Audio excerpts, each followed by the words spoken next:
हाँ जी, नमस्कार साथियों। स्वागत है आपका फिर से किराड़ू क्लासेस के ऑनलाइन यूट्यूब प्लेटफॉर्म पर।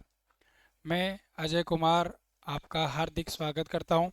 एक बार फिर अपन हाजिर हैं मनोविज्ञान की एक बहुत ही बेहतरीन कक्षा के साथ, जिसका जो आधार होता है अपना एनसीईआरटी की बुक्स और जो अन्य प्रामाणिक पुस्तकें हैं, और जो वो जो है उन अपना आधार होता है। और उन्हीं के आधार पर अपने मनोविज्ञान के प्रति अपनी समझ को विकसित करने का प्रयास कर रहे हैं। और मुझे आशा है कि आप क्लासों को बेहतरीन ढंग से समझ पा रहे हैं। और जिस तरीके से आपका स्नेह और रिस्पॉन्स मेरे को मिल रहा है यूट्यूब पे, मैं उम्मीद करता हूँ कि आप ऐसा ही स्नेह मेरे ऊपर बनाए रखेंगे।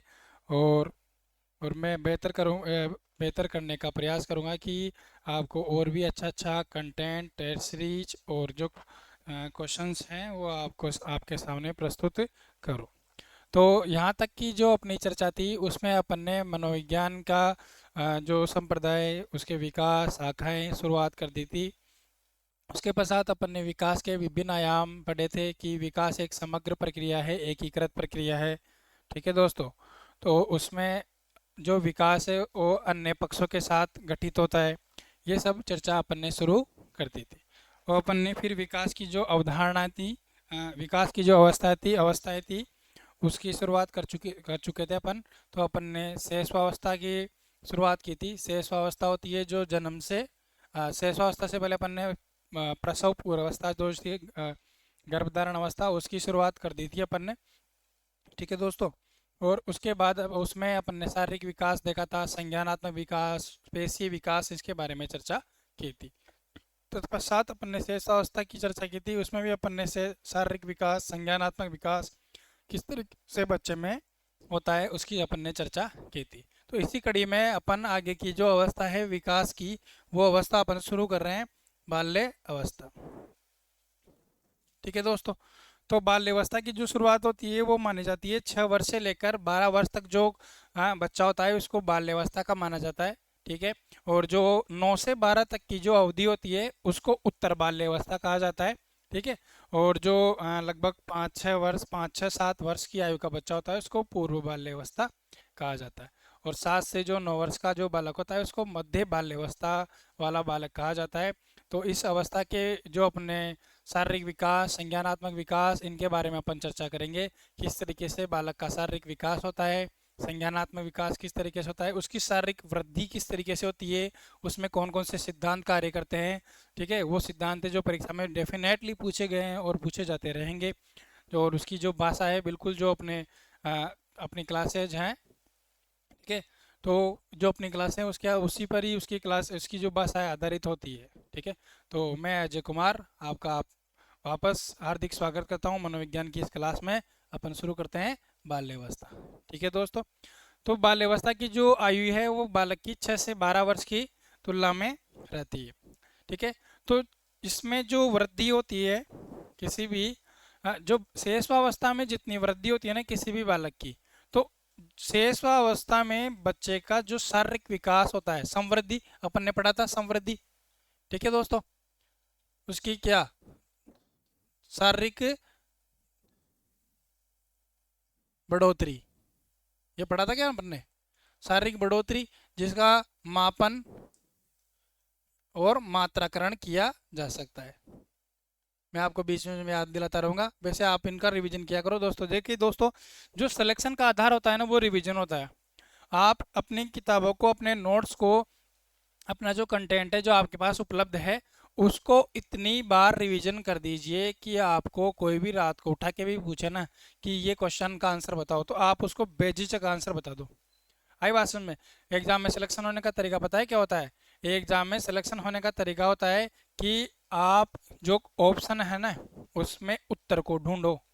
समझ रहे हो ना भाई? जैसे ही आपके ने क्वेश्चन पढ़ा तो आप क्वेश्चन पढ़ते ही आपके जो दिमाग में है ना आंसर आ जाना चाहिए। बस आप उस आंसर को ऑप्शन में ढूंढो कि ये किस ऑप्शन में है, ए में, बी में, सी में, डी में, बस वो टिक करना है अपने को। चारों ऑप्शन मत देखो कि क्या क्या है। इतना रिवीजन होना चाहिए कि आप जो प्रश्न पढ़ते ही आपके आंसर आ जाना चाहिए पहले दिमाग में। ठीक है ना। तो उसको केवल अपने को ऑप्शन में ढूंढना है। तो जो सिलेक्शन का आधार होता है ना दोस्तों, वो हमेशा देखना, हमेशा आप जो होता है रिवीजन होता है। क्या होता है? रिवीजन होता है। अगर आपने किताबें पढ़ ली, देखे किसी 10 किताबों को एक बार पढ़ोगे ना, तो इतने कंफ्यूज हो जाओगे, इतने कंफ्यूज हो जाओगे ना, परीक्षा में एक भी क्वेश्चन शेयर नहीं कर पाओगे। ठीक है। लेकिन एक ही किताब को 10 बार पढ़ोगे ना दोस्तों, एक ही किताब को 10 बार पढ़ोगे, उसका इतना बढ़िया तरीके से रिवीजन कर लोगे ना, तो उसमें से उस सब्जेक्ट में से कोई सा भी क्वेश्चन गलत नहीं होगा आपका। तो मैं साथ के साथ आपका रिवीजन भी कराता रहूँगा, और आप भी रिवीजन किया करो डेली क्लास में। जो जो मैं पढ़ाता हूँ ये आप बिल्कुल इत्मीनान से आश्वस्त रहिए दोस्तों। हो सकता है कि अभी हमने क्या है, अभी नई नई क्लासें ही यूट्यूब पे डाली है ना। तो कुछ लोगों का जैसे इस तरीके से होता है रेस्पॉन्स, भाई ये तो नए नए हैं, क्या ही पढ़ाएंगे। ठीक है। लेकिन दोस्तों इस बात से आप आश्वस्त रहिए, मैं पिछले 3-4 सालों से पढ़ा रहा हूँ, और अभी मैं वर्तमान वर्तमान में भी जो जिसकी आप तैयारी कर रहे हैं उसी में मैं कार्यरत हूँ। और मेरा जो काम है वो पढ़ाने का ही है। ठीक है। मेरी आजीविका भी यही है, और मेरा जो रुचि है यही क्षेत्र है पढ़ाने का ही। तो आप इस बात से आश्वस्त रहिए, कंटेंट बिल्कुल एक नंबर मिल रहा है आपको। ठीक है। तो अपन ने क्या देखा था कि जो बच्चे की संवृद्धि होती है ना इस अवस्था में, कौन सी, बाल्य अवस्था में, संवृद्धि क्या है उसकी थोड़ी सी उसकी होती तो रहती है, लेकिन शेषावस्था की तुलना में उसकी क्या हो जाती है, उसकी गति कम हो जाती है। ठीक है दोस्तों। जो शेषावस्था में जो बच्चे की तीव्र शारीरिक विकास होता है, वो बाल्यावस्था में क्या होता है, थोड़ा सा मंद पड़ जाता है। रुकता नहीं है, लेकिन क्या, मंद पड़ जाता है। तो अपन ने क्या देखा, शेषावस्था की तुलना में बाल्यावस्था में बच्चे में संवृद्धि मंद होती है। ध्यान रखेंगे आप, इंपॉर्टेंट क्वेश्चन है। ठीक है। जब एग्जामिनर क्वेश्चन बनाएगा इस तरीके से अप्लाइड क्वेश्चन देगा, और यहाँ पर लिख देगा वो कि शेषावस्था की तुलना में बाल्यावस्था में बच्चे में संवृद्धि तीव्र गति से होती है, बस यहीं पे आपका क्वेश्चन क्या हो जाएगा, गलत हो जाएगा दोस्तों। इसलिए मैं क्या है, बिल्कुल टू द पॉइंट, एक एक शब्द का आपको मतलब इसलिए समझा रहा हूँ ताकि एग्जाम में आपसे कोई भी गलती नहीं हो। ठीक है। हाँ, इसमें क्या है, तो ऊंचाई है ना बच्चे की, जो लंबाई है, ठीक है, जो उसकी लंबाई है उसमें थोड़ी सी जो है ना वृद्धि अपने को देखने को मिलेगी। जो 6 से 12 वर्ष का बच्चा है ना, आपको थोड़े से सुकुमार और पतले दिखेंगे। क्यों? क्योंकि उसमें क्या है, उसकी लंबाई में वृद्धि होती होती है उस टाइम। ठीक है। जो लंबाई में वृद्धि होने का सर्वाधिक अनुकूल काल है ना, वो होता है उत्तर बाल्य अवस्था। कौन सा होता है? उत्तर बाल्य अवस्था। ठीक है दोस्तों। फिर उसमें देखते हैं अपन, बाल्यावस्था में अपने समृद्धि देख ली कि मंद होती है। फिर देखते हैं कि उसका जो सामाजिक संस्कार है ना, वो थोड़ा सा विस्तृत हो जाता है। कैसा हो जाता है? विस्तृत। भाई जैसे जब बच्चा शेषावस्था में होता है, तो वो केवल अपने घर में ही सीमित रहता है, अपने घर में ही सीमित रहता है। लेकिन जैसे ही वो बाल्यावस्था में आता है, वैसे ही उसका जो सामाजिक संसार है ना, वो विस्तृत हो जाता है। माता पिता से बढ़कर वो कहाँ जाता है, पास पड़ोस में आ जाता है, रिश्तेदारों में भी जाने लग जाता है। ठीक है। और मित्र भी बनाने लग जाता है ना। छोटे बच्चे, छठ से 12 वर्ष के जो उम्र के बच्चे हैं, तीसरी चौथी के बच्चे मिलेंगे आपको, बिल्कुल घनिष्ठ मित्र होते हैं एक दूसरे के। आज का जो बच्चों की जो मित्रता होती है ना दोस्तों, बिल्कुल निस्वार्थ मित्रता होती है। ठीक है। हाँ, उसका थोड़ा बहुत वो थोड़े से इतने वो जरूरत है, सर मेरा पेन ले लिया ये, बस ये थोड़ा सा उनका चलता रहता है, वो अलग बात है। तो सामाजिक संस्कार क्या हो जाता है, बाल्यावस्था में बच्चे का विस्तृत हो जाता है। ठीक है। और उसमें नैतिकता का बोध शुरू हो जाता है। वेरी इंपॉर्टेंट क्वेश्चन आएगा कि किस अवस्था में बालक में नैतिकता का बोध शुरू हो जाता है। ठीक है। तो नैतिकता का जो बोध होता है ना, वो कहाँ से शुरू होता है, अपने बाल्यावस्था से शुरू हो जाता है। ठीक है दोस्तों। तो शुरुआत अगर पूछे कि नैतिकता की शुरुआत कहाँ से होती है, तो नैतिकता की शुरुआत होती है बाल्य अवस्था से। अच्छा, नैतिकता क्या है, आप पूछोगे सर नैतिकता होती क्या है, क्यों बता रहे हो हमें? तो देखिए, नैतिकता होती है किसी भी चीज के उचित, अनुचित, है ना, सही, गलत, अच्छा, बुरा, तो इसके बारे में उसको क्या है, थोड़ी बहुत जानकारी शुरू होने लग जाती है। और वो जानकारी कहाँ से उसको प्रदान की जाती है, उसके सामाजिक वातावरण से।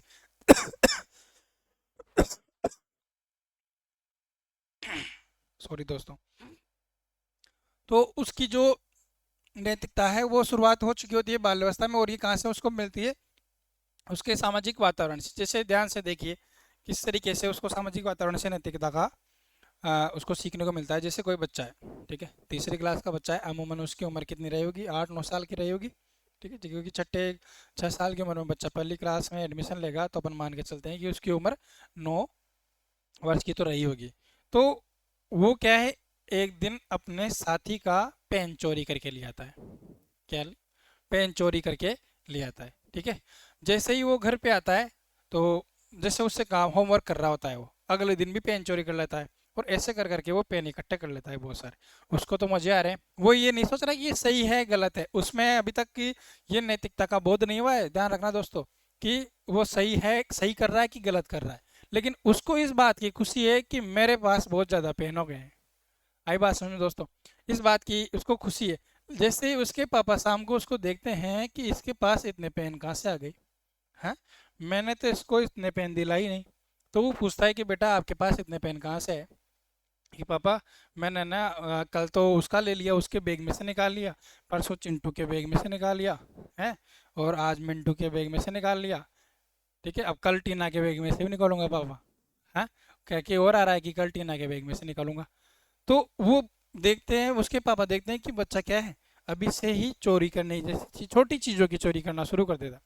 तो उसके माता पिता उसको अच्छी तरीके से समझाते हैं, बेटा कि दूसरों की वस्तु अपने को नहीं लेनी चाहिए, और उनसे बिना पूछे तो बिल्कुल ही नहीं कहते, नहीं लेनी चाहिए। इससे क्या कहते हैं, इसे चोरी कहते हैं, और ये गलत बात होती है। अगर आप चोरी करोगे तो आपकी पिटाई हो सकती है, उस बच्चे के माता पिता आपको पीट सकते हैं, ठीक है, आपको मुर्गा बना सकते हैं, आपको सजा दे सकते हैं। तो बच्चे में उसके पिता के द्वारा किसका विकास हुआ, सही गलत का विकास हुआ, और उसमें नैतिकता का बोध शुरू हो चुका है कि हाँ, छोटी मोटी चीज़ों में वो सही गलत और अच्छे बुरे को समझ चुका है कि हाँ, चोरी करना क्या है, गलत बात है, चोरी करना गलत बात है, झूठ बोलना क्या है, गलत बात है। आई बात समझ में दोस्तों। तो इस अवस्था में क्या होती है, नैतिकता का बोध शुरू हो जाता है। फिर देखते हैं अपन शारीरिक जो क्षमता होती है ना, उसकी कैपेसिटी, जो पावर है उसकी पावर्स कैपेसिटी, उसमें क्या होती है, वृद्धि होती है। क्यों होती है, क्योंकि ये जो बाल्यावस्था का काल है, इसमें मांसपेशियों में मजबूती बढ़ जाती है, ठीक है। इसीलिए कहा जाता है कि जो बाल्यावस्था है ना, बाल्यावस्था और किशोरावस्था, बाल्यावस्था में क्या है, बच्चों का जो पोषण है ना, वो बिल्कुल अच्छे तरीके का होना चाहिए। पोषण है उसमें जो सारे संतुलित आहार है, कार्बोहाइड्रेट, विटामिन, ठीक है, वसा, खनिज, लवण, इन सब का है ना, उसका संतुलित रूप से उसमें क्या होना चाहिए, योगदान होना चाहिए, ताकि उसकी शारीरिक जो बॉडी है, उसमें अच्छी तरीके से विकास हो। जो इस समय जो मस्तिष्क है, इसकी क्या बढ़ जाती है, परिपक्वता बढ़ जाती है। क्या बढ़ जाती है, परिपक्वता। अपन ने पढ़ा था परिपक्वता के बारे में, एक तरीके से टाइम टेबल, किसी भी विकास क्रम को होने का टाइम टेबल। तो जो मस्तिष्क की जो परिपक्वता है, वो किसके विकास में योगदान देती है, संज्ञानात्मक विकास में योगदान देती है। मैंने पहले भी कहा था दोस्तों आपको कि संज्ञानात्मक विकास तो आपका पीछा नहीं छोड़ने वाला है जिंदगी भर, क्योंकि जब तक अपन जीवित रहेंगे तब तक अपना मस्तिष्क कार्य करेगा, ठीक है। मतलब मस्तिष्क, ध्यान देना दोस्तों, जब किसी व्यक्ति को मान लो हार्ट अटैक आ गया, तो उसका हृदय कार्य करना बंद कर देता है।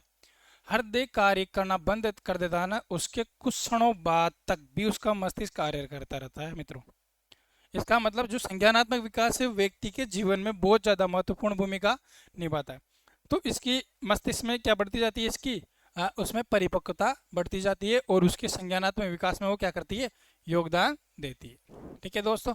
आगे देखते हैं फिर अपन इसमें बाल्यावस्था में कि शारीरिक विकास किस तरीके से घटित होता है। शारीरिक विकास जो उसके सिद्धांत है, बहुत ही इम्पोर्टेंट, बहुत मतलब आप सोच नहीं सकते इतने इम्पोर्टेंट है, very very very very important, ठीक है। यहाँ से आप शर्त लगा लीजिए दोस्तों, क्वेश्चन तो बनेगा ही बनेगा, डेफिनेटली रूप से बनेगा, और यहीं से बनेगा, यही लैंग्वेज होगी, ठीक है। तो ये सिद्धांत आप थोड़ा सा ध्यान देंगे, है, किस तरीके से बच्चे का शारीरिक विकास होता है, ठीक है।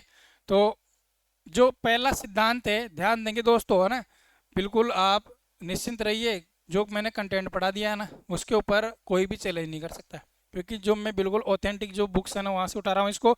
और यह है पहला सिद्धांत अपने पास शारीरिक विकास का, सीफेलोकोडल सिद्धांत। 3-4 बार बोलेंगे आप, याद हो जाएगा, सीफेलोकोडल सिद्धांत।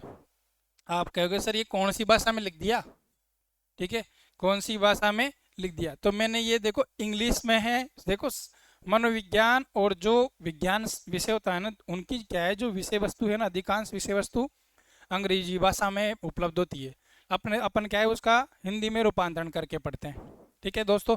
तो जो इसका ये इंग्लिश भाषा ही है, तो सिफेलोकोडल जो सिद्धांत है, इसको बोलते हैं सिर पदाभिमुख सिद्धांत। कुछ समझ में आया?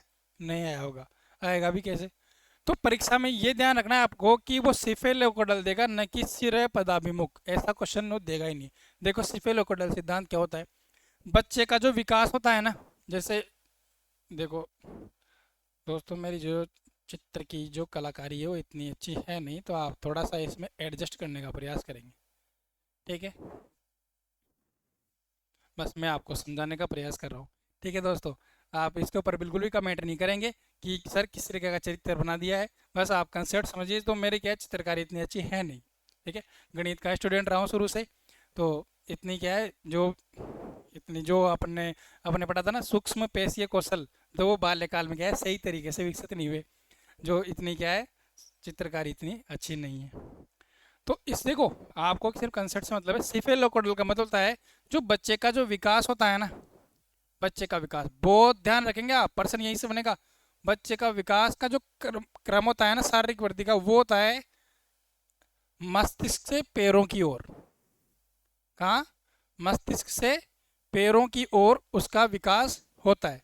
इसका मतलब बच्चे के सबसे पहले किसका विकास होगा? मस्तिष्क का विकास होगा। मस्तिष्क का ही निर्माण होगा। सबसे पहले ध्यान रखना, एग्जाम में क्वेश्चन आएगा कि सबसे पहले बच्चे की किसका निर्माण होता है। सबसे पहले मस्तिष्क का निर्माण होता है, सिर बनता है उसका। ठीक है, तो मस्तिष्क के क्या लिखोगे, ये रहेगी लैंग्वेज। उसमें थोड़ा सा आपको लैंग्वेज बढ़ा के भी दे सकता है, लेकिन आपको ये शब्द उसमें देखने को जरूर मिलेगा। क्या? कि मस्तिष्क से पैरों की ओर वृद्धि, इसको कौन सा सिद्धांत कहा जाता है? सिफेलोकोडल सिद्धांत। पहले मस्तिष्क का विकास होगा, फिर मस्तिष्क से मतलब मस्तिष्क से पैरों की ओर होगा। मतलब पहले मस्तिष्क हो गया, फिर उसके बाद मुंह आ गया, फिर उसके बाद जो है वो अपना हृदय आ गया, पेट आ गया।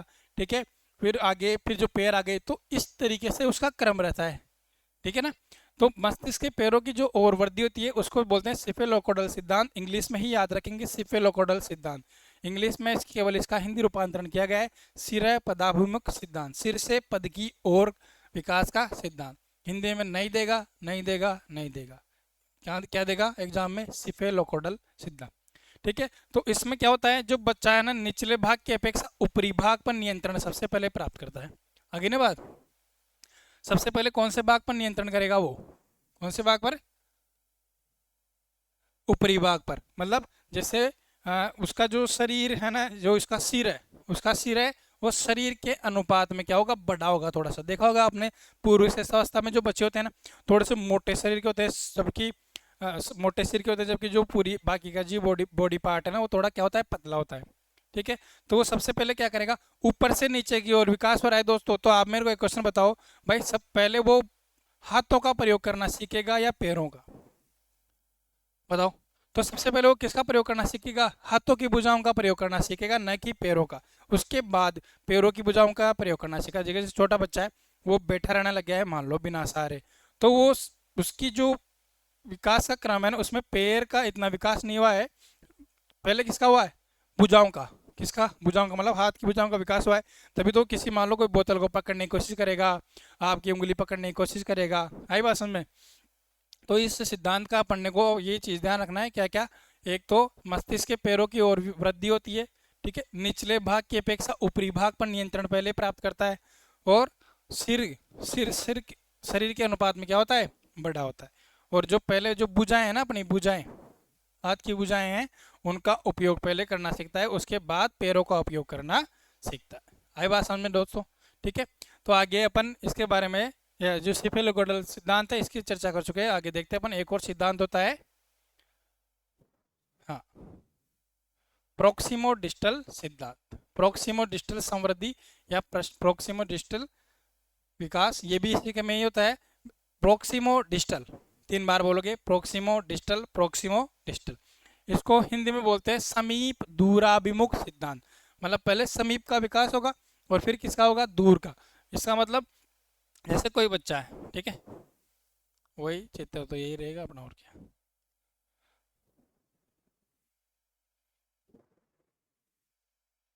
ठीक है।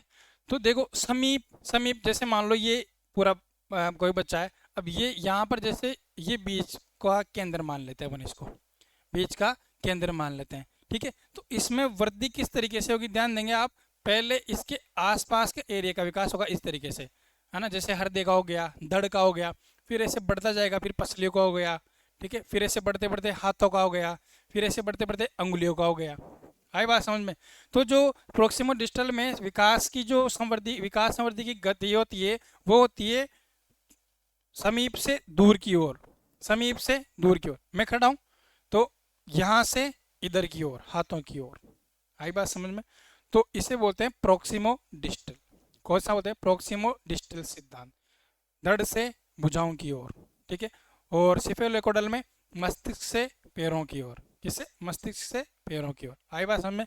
तो इसमें सबसे पहले जो दूरस्थ अंग है, दूरस्थ अंग से पहले किस पर नियंत्रण प्राप्त करता है, वो धड़ पर नियंत्रण प्राप्त करता है। इसका मतलब जो दूरस्थ अंग है, जैसे मान लो ये केंद्र है, तो दूरस्थ अंग कैसे क्या हो गई, हथेली हो गई, ठीक है, और अंगुलियां हो गई, तो उनसे पहले किस पर नियंत्रण प्राप्त करता है, अपने धड़ पर प्राप्त करता है, हृदय पर प्राप्त करता है। ठीक है दोस्तों, दोनों सिद्धांत मैं उम्मीद करता हूँ समझ में आ रहे होंगे। तो क्या करता है ये, प्रारंभ में जो वस्तुओं तक पहुंचने के लिए है ना, ये पूरे शरीर को, पहले क्या, पूरे शरीर को, और बाद में भुजाओं को उपयोग में लेता है। क्यों, क्योंकि भुजाओं का जो विकास है ना, वो बाद में हो रहा है। ध्यान दे रहे हो ना आप यहाँ पे, भुजाओं का विकास पहले बाद में हो रहा है, जबकि पूरी जो धड़ है उसका शरीर, उसका विकास पहले हो रहा है।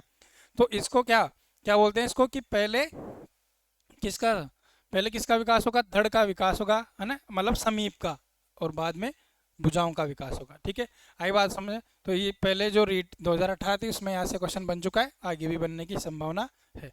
तो देखिए जो प्रोक्सिमो डिस्टल सिद्धांत है और सिफिलोकोडल सिद्धांत है, ये जो अपना तंत्रिका तंत्र परिपक्व हो रहा है ना, उसके कारण होता है। ये किसी तरीके का दोष नहीं होता है। ये आपको ध्यान रखना है ये चीज़, कि जैसे मान लो एग्जामिनर दे दे कि सिफिलोकोडल सिद्धांत, प्रोक्सिमो डिस्टल सिद्धांत एक तरीके के दोष है, दोष नहीं है दोस्तों। ये क्या है, ये क्रम है जो अपना तंत्रिका तंत्र परिपक्व हो रहा है ना।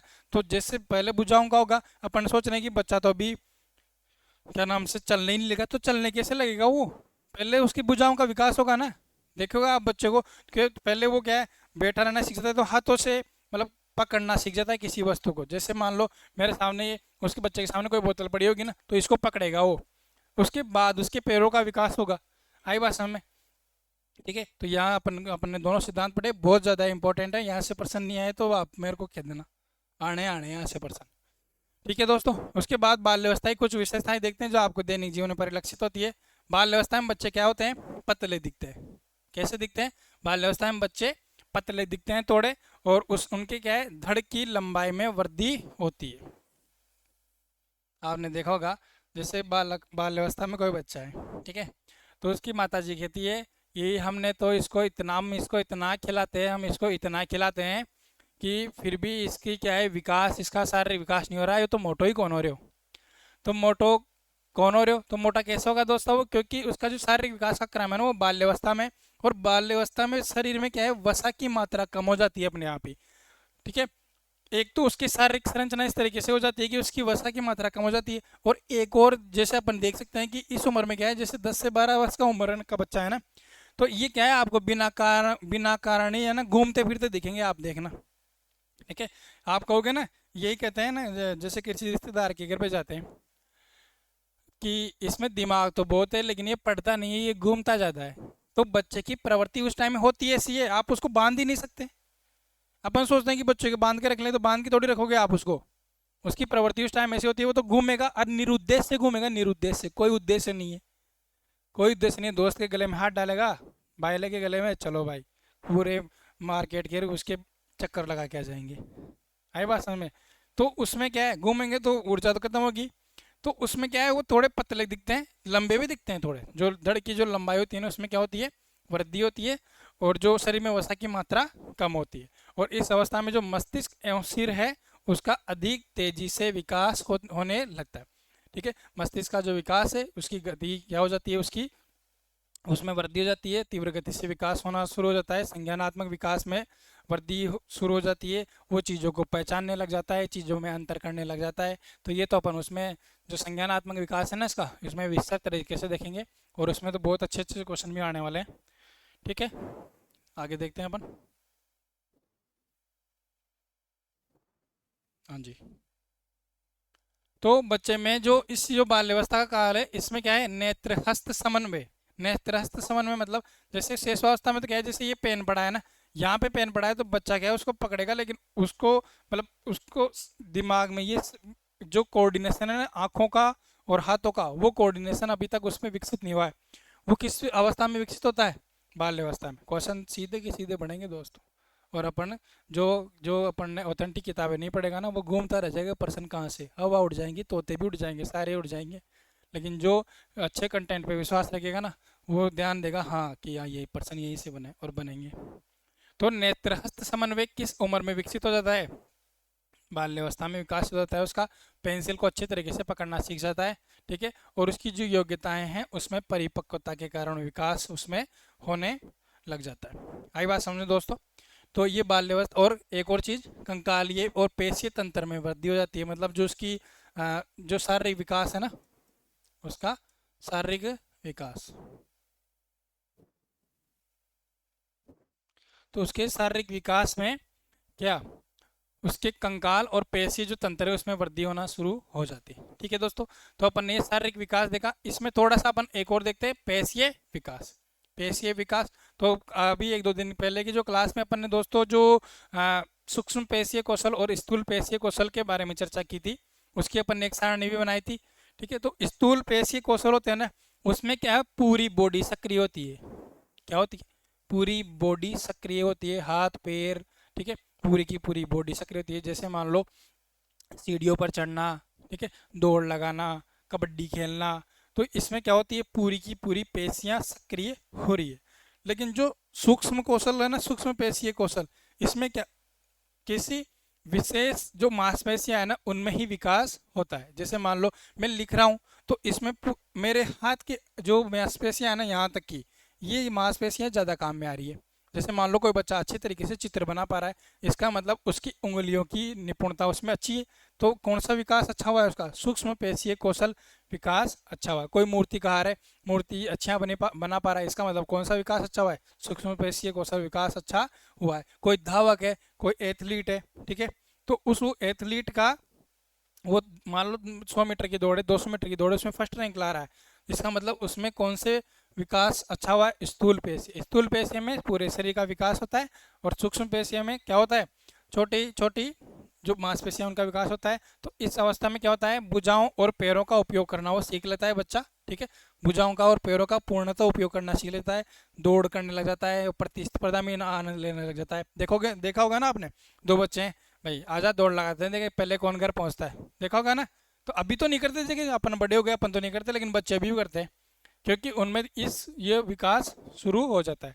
और सूक्ष्म पेशीय कौशल में कौन सा विकास, उंगलियों की निपुणता है ना, लिखने की। देखना आप, ये एक चीज़ ध्यान रखना आप, यहाँ से देखो, ये पहले ये बताता हूँ फिर इसके ऊपर वापस आऊँगा मैं। जो बाल्यावस्था है ना, इसमें क्या है, बच्चे में दाएं और बाएं हाथ की वरीयता का विकास हो जाता है। देखिए, जैसे मैं दाएं हाथ से लिख रहा हूँ, ठीक है, बहुत से जो लोग हैं वो बाएं हाथ से लिखते हैं, तो उसमें क्या है, अपनी जो प्रैक्टिस है, वो जो उस टाइम की जो वरीयता है ना अपनी इस बाल्यावस्था में, तो जो ये बाल्यावस्था में दाएं और बाएं हाथ की जो वरीयता है ना, कोई लेफ्टी होता है, कोई राइट होता है ना, तो उन इस वरीयता का विकास कहाँ हो जाता है, बाल्यावस्था में शुरू होता है। बहुत ज़्यादा इंपॉर्टेंट लाइन है, अभी तक इससे प्रश्न बना नहीं है लेकिन बनेगा, डेफिनेटली बनेगा, ठीक है।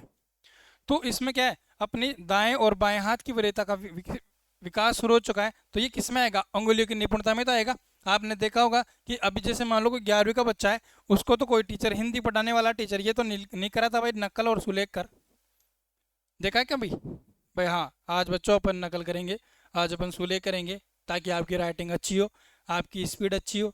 कब कराया जाता है, बाल्यावस्था में तो कराया जाता है जब बच्चा तीसरी चौथी पाँचवीं क्लास में होता है, इसलिए कराया जाता है ताकि उसकी सूक्ष्म पेशीय कौशल में विकास हो, ठीक है, और वो नेत्र हस्त समन्वय को अच्छी तरीके से विकसित कर सके, ठीक है दोस्तों। तो अपन ने इसमें किसमें, हाँ, बाल्यावस्था में जो शारीरिक विकास है इसके बारे में अपन ने विस्तृत रूप से चर्चा की। आशा करता हूँ कि आपको मेरी क्लास है वो बहुत अच्छे तरीके से समझ में आ रही है, ठीक है। और मैं उम्मीद करता हूँ कि आप इसी तरीके से स्नेह मेरे को मेरे ऊपर बनाए रखेंगे, ठीक है। और अपन ये जो आपका जो स्नेह है, आप मुझे मोटिवेट करता है और मैं और भी अच्छा अच्छा कंटेंट ढूंढने का प्रयास करता हूँ अलग अलग किताबों से। देखिए दोस्तों, एक अच्छा शिक्षक वही है, हमेशा इस चीज़ का आप ध्यान रखेंगे, एक अच्छा शिक्षक वही है जो स्वाध्याय करता है। ठीक है। मैं बिल्कुल भी इस चीज़ से कभी भी मना नहीं करता हूँ कि मैं स्वाध्याय नहीं करता हूँ। बिना स्वाध्याय करके पढ़ाएगा तो क्या पढ़ाएगा वो, कोई सा भी टीचर? इसका मतलब उसने रटा हुआ है, पहले का रटा हुआ है, नई चीज़ों से अपडेटेड नहीं है वो। एग्जाम का पैटर्न नहीं पता उसको कि कहाँ से एग्जामिनर क्वेश्चन बना रहा है। आज के 10 साल पहले जहाँ से क्वेश्चन बनते थे वो अभी थोड़ी बनते हैं दोस्तों। आई बात समझ में? तो स्वाध्याय बहुत ज़्यादा इंपॉर्टेंट है। एक अच्छा शिक्षक होता है जो स्वाध्याय करता है, बच्चों को अभी प्रेरित करता है कि हाँ बच्चों, ये क्वेश्चन आप कर सकते हो, आप एग्जाम में सेलेक्ट हो सकते हो, आप भी शिक्षक बन सकते हो। ठीक है दोस्तों, तो उम्मीद करता हूँ कि आपको यहाँ तक की क्लासें अच्छी तरीके से समझ में आई होगी। और अपन इसी को मनोविज्ञान की जो क्लास है इनको शीघ्र ही जारी रखेंगे। आप क्लासों को पूरा देखिए। ठीक है। और इसको थोड़ा सा विस्तृत कीजिए आप, जो अपना प्लेटफॉर्म है इसको, ताकि थोड़ा क्या है, जो जो अभ्यर्थी हैं वो अभी भी अनभिज्ञ हैं कि प्रश्न में, इसमें एग्जाम में परीक्षा का पैटर्न किस तरीके से रहता है, कौन सी किताबें पढ़नी चाहिए, इसके बारे में अपन शीघ्र ही चर्चा करेंगे। साइंस के लिए भी और अन्य विषयों के लिए भी, जो अन्य विशेषज्ञ सर हैं जो भी हमारे साथ जुड़े हुए हैं, उसके बारे में अपन शीघ्र ही चर्चा करेंगे। तो आपके लिए जल्दी एक वीडियो आएगा जिसमें कि हाँ, रीट के लिए कौन सी किताबें अच्छी रहेगी, सेकंड ग्रेड के लिए कौन सी किताबें बहुत बेहतरीन किताबें आपको सजेस्ट की जाएगी। ठीक है। तो तब तक के लिए नमस्कार, जय हिंद, जय भारत।